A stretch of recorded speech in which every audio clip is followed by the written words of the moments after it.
And welcome back, YouTube. It is still Tuesday, June 7th, 2022. The air conditioning feels good in here, by the way, which is a good thing because it's like 105 degrees outside today. 6:40 p.m. Yeah, I don't have time I don't have time to risk a fast food drive-thru at this point. I just need to get myself over to work. God damn it. There's never enough time before work being anything that I need to. I shouldn't say anything. I mean, I got my order shipped, so there's that. But yeah, sorry about the last video cutting off. I ran out of space, freed up a little more space. So hey, I'm still talking to myself, driving to work. Good times.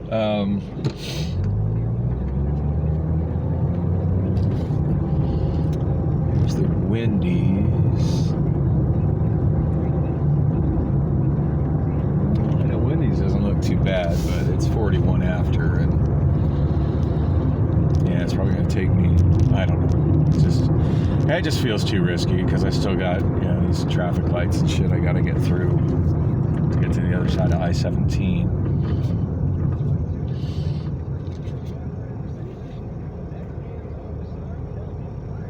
Yeah, there's too much of a chance of me getting to work late if I try to get a drive through at this point. Damn. I was really counting on the Del Taco by my place being able to use that $1 off and not having a line going completely around the damn building. No, I'm just totally regretting I didn't just stick out the lines. I'm thinking I might have had time for it, but I don't know. With those lines, you just never really know how long it's going to take.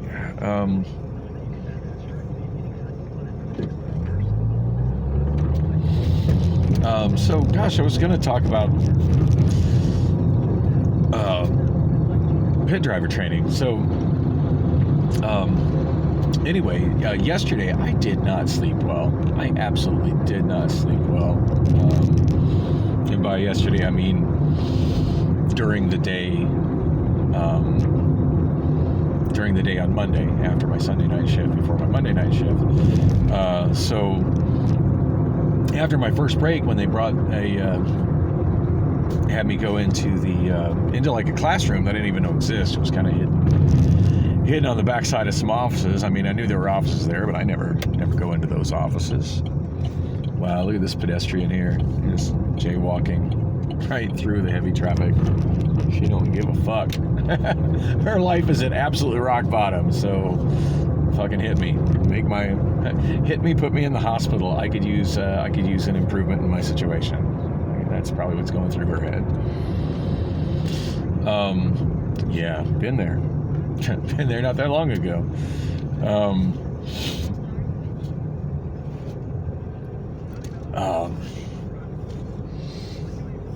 So yeah, she anyway, I went into the classroom and we're mostly watching these videos and then we're reading through some pamphlets and yeah, I've never been fond of like bookwork classes for something that is a physical act. Whoa, what are you doing, dude? All right, apparently we have an abandoned Ford Mustang in the middle of the intersection. That's awesome.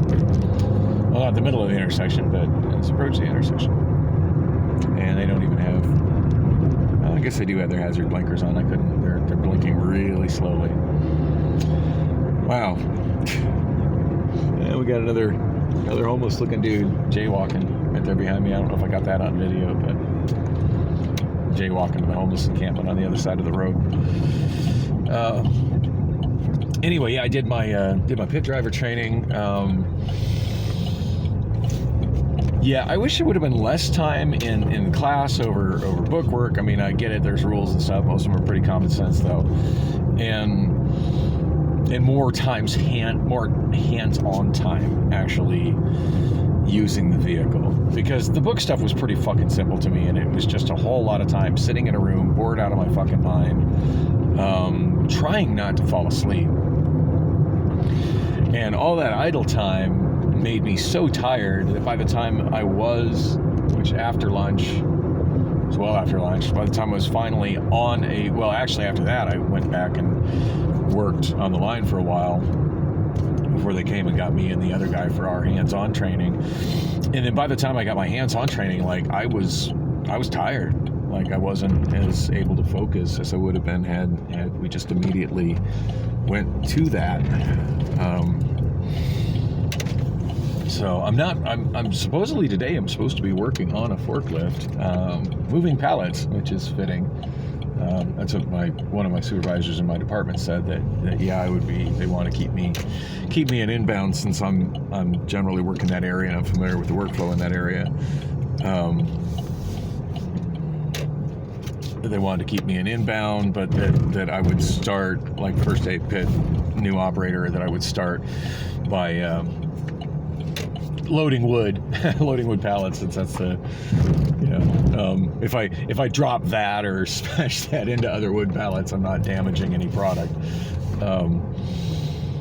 And that's a kind of a good training exercise, which I'm looking forward to that. But yeah, like in my training stuff, the teacher said I did okay. The trainer said I did fine, and I said, well, I just feel really, really awkward. He's like, well, it doesn't look awkward. It looked like you're doing well, but I just felt really awkward. It just seemed like everything I did, cars where I was headed.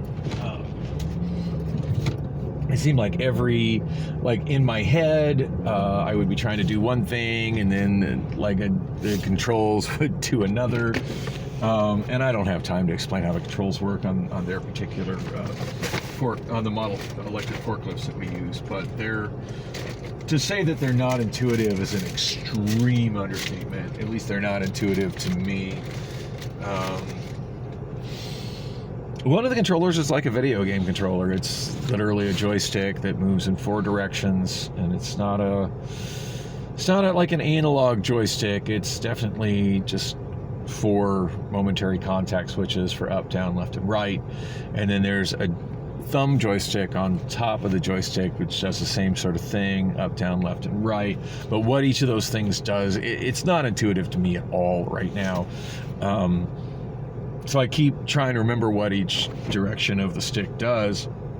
I keep having to look down at the labeling on it, and the labeling is really small, so I have a very tough time reading it, and I'm having trouble remembering, what they do. I want to believe at some point it'll become intuitive to me as driving.